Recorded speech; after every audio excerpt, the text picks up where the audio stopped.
On-off. Voilà.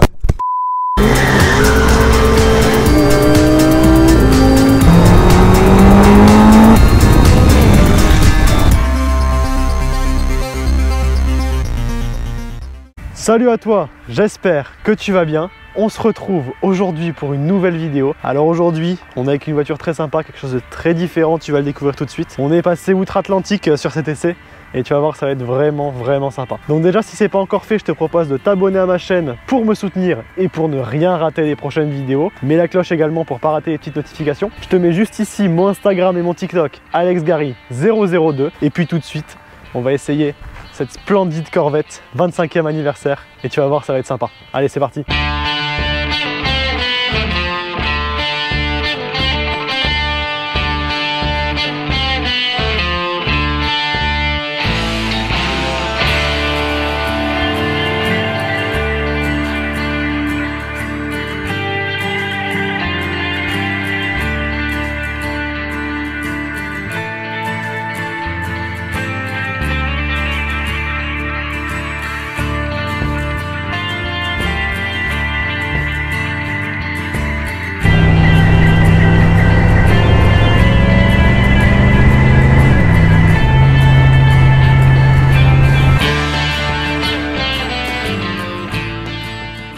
Alors là voilà, cette Corvette, c'est une génération C3. Celle-ci a une petite particularité, vu que c'est une 25e anniversaire. Tu peux retrouver le badge juste ici. Donc ça a été une édition limitée pour les 25 ans de la Corvette. Donc du coup avec ce coloris qui est quand même sympa. Biton de gris, donc un gris clair avec des petits rappels gris foncé un petit peu partout. Donc tu retrouves en fait tout ce qui est partie basse de la voiture en gris foncé et le reste en gris clair. Donc tu vois, c'est quand même vraiment sympa avec tous ces petits liserés. Ici les pneus avec les écritures blanches, ça j'adore. Les petits drapeaux Corvette. Là une très jolie sortie d'air pour pouvoir refroidir les freins. Alors ce que j'adore, regarde, c'est tous les angles que tu as sur cette voiture. Ici tu as toute une ligne qui est vraiment superbe, qu'on voit d'ailleurs de l'intérieur quand on roule. C'est vraiment cool. À l'arrière pareil, elle a vraiment été façonnée sur des angles très saillants. Je trouve ça super joli. Avec du coup la cabine, regarde un petit peu comme elle est placée à l'arrière de la voiture. Et ça te donne vraiment cette sensation d'être assis sur les roues arrière. C'est vraiment super et le look du coup j'adore. Alors celle-ci c'est pas une Stingray du coup, c'est ce que vient de me dire Léon. Vu que tu as la bulle, juste ici les Stingrays sont coupés à ce niveau-là et sont plates à l'arrière. À l'arrière du coup, tu retrouves ces 4 ferons vraiment sympa, l'inscription Corvette. Ici de nouveau le petit badge 25e anniversaire au-dessus de la trappe à essence. Les deux sorties d'échappement ici qui font chanter son sublime V8 5 litres 7. Là tu retrouves les feux pop-up un petit peu comme sur la 355. Alors pour rentrer à l'intérieur, tu as ces poignées chromées.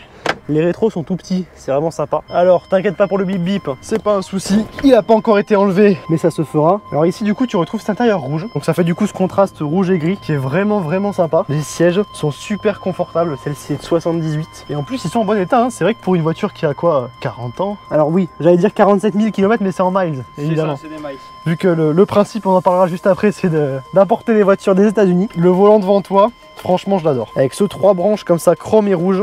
L'insigne Corvette juste devant toi, pas d'airbag, donc t'as pas d'espèce de boule superflue. Ça c'est vraiment sympa quand même, hein. C'est les beaux volants à l'ancienne, qui est pas trop gros d'ailleurs, hein. Franchement le volant est petit. Ici tu retrouves ces petits manomètres. Là une petite spécificité qui est pas d'origine, c'est l'ancien propriétaire qui a fait ça. Alors on est quand même très proche du toit. Toi d'ailleurs qui s'enlève, hein, tu m'as dit, ça je savais pas. On peut l'enlever en 2 clips, ça s'enlève en fait.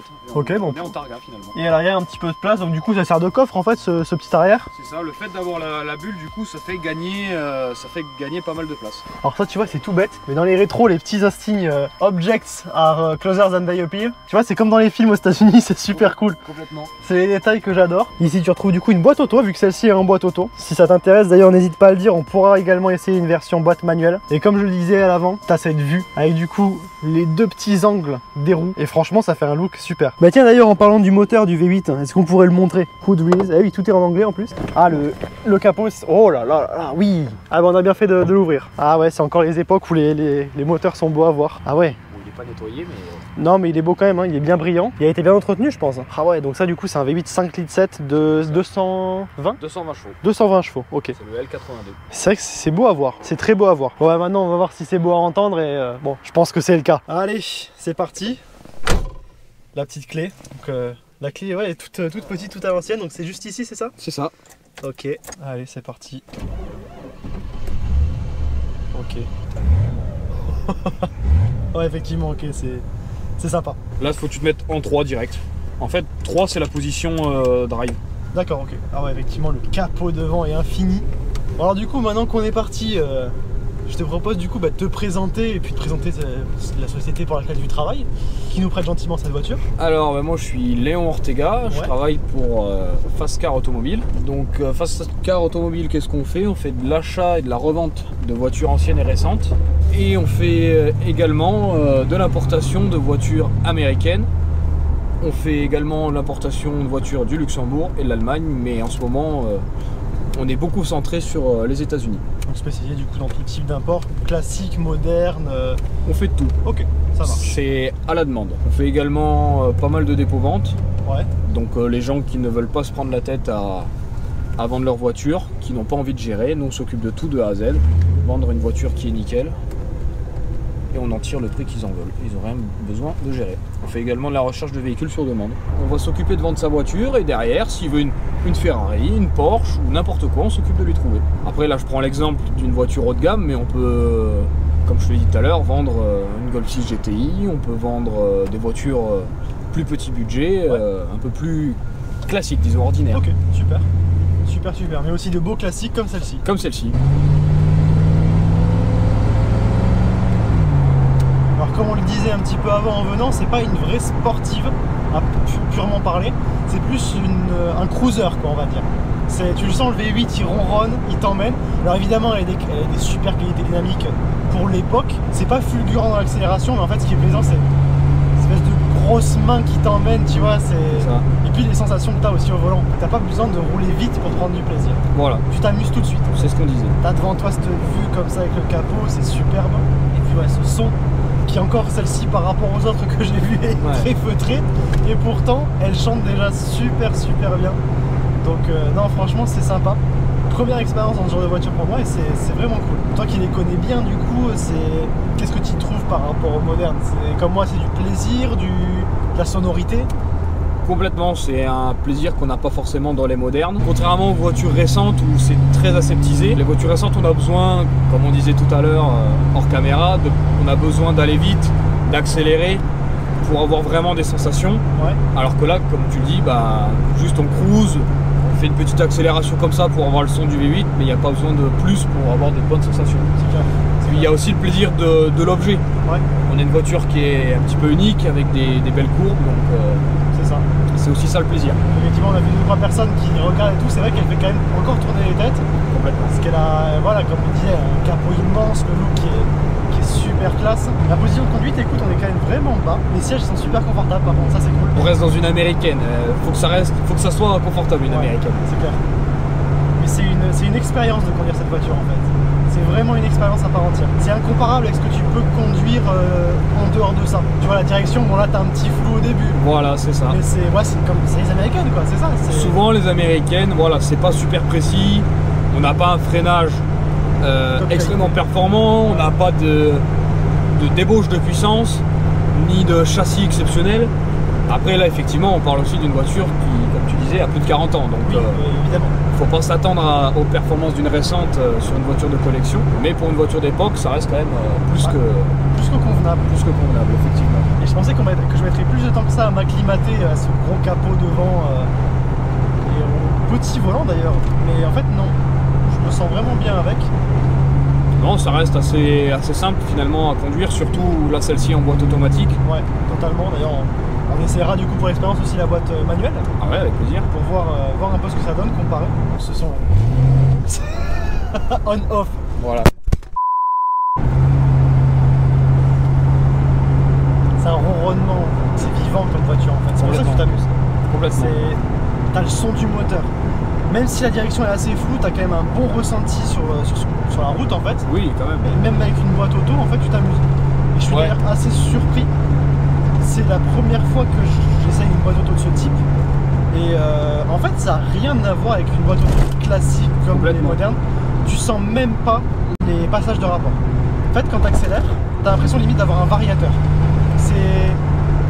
Tu sens pas les rapports qui s'enchaînent, juste ça roule.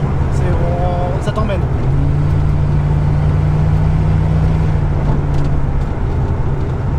Après bon, je pense qu'en comportement sportif, quand tu la connais bien, elle doit marcher un peu quand même. Oui, bah après comme on disait aussi, elle est toute d'origine. Pareil, le petit flou qu'il y a dans le volant, ça peut être réglé via des réglages, tout ça. C'est améliorable. Là, on va dire c'est le charme de l'ancien. Et puis là, tel quel aussi, peut-être qu'avec une petite révision et des petits réglages, même en restant d'origine sans apport de pièces, on pourrait régler ça. Et puis comme on disait, en changeant 2-3 petites choses, on peut déjà gagner en puissance et en agrément de conduite. Carrément. Si on fait une petite ligne d'échappement, des collecteurs, un filtre à air, si on va un peu plus loin, un arbre à cam, là, tout de suite on peut gagner en puissance, en couple et du coup en comportement. Carrément. Et elle se conduit étonnamment facilement en ville aussi. Et là c'est petit.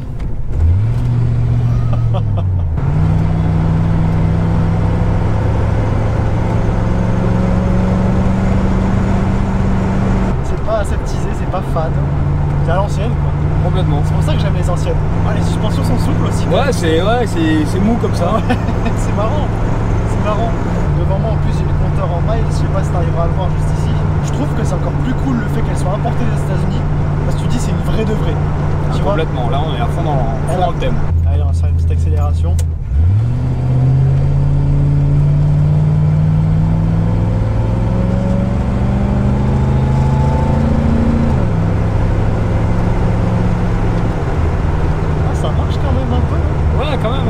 Tu t'en fous de la vitesse à laquelle tu roules. C'est ça, c'est pas l'objectif, c'est plus tu profites du moment. C'est le plaisir du moteur, voilà, de la voiture.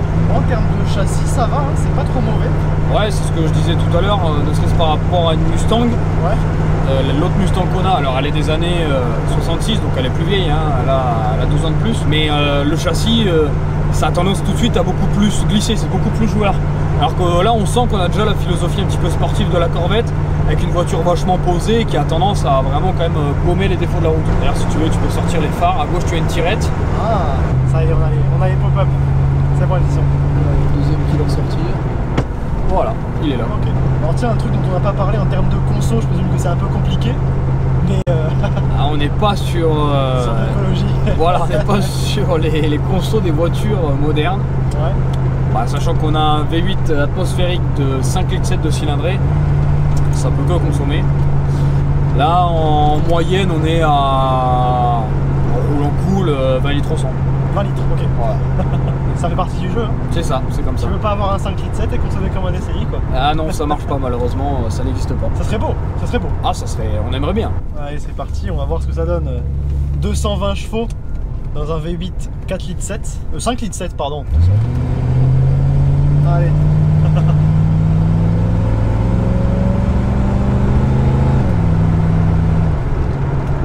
Eh ben c'est sympa. C'est très sympa. Bon bah écoute Léon, merci beaucoup. C'était super, franchement, une belle expérience. Première vraie américaine pour moi avec un vrai V8 à l'ancienne. Et c'était plutôt très cool. Donc écoute, encore merci. J'espère que ce sera la première du coup, comme on disait, d'une longue série. Toi j'espère. D'ailleurs, bon. Il y a de quoi faire. Et encore, c'est qu'une toute petite partie, donc je pense que je reviendrai. Bah écoute, j'espère que la vidéo t'a plu. Si c'est le cas, n'oublie pas de liker, de partager et de t'abonner pour ne rien rater des prochaines vidéos et pour me soutenir. Je te mets juste ici mon Instagram et mon TikTok, AlexGary002. Fascar, vous avez un Instagram, je présume? On a un Instagram, okay, Fascar super. Automobile, et un Facebook également. Super, bon bah je te mets ça juste là. Et puis moi, je te dis à très bientôt pour une prochaine vidéo. Allez, ciao!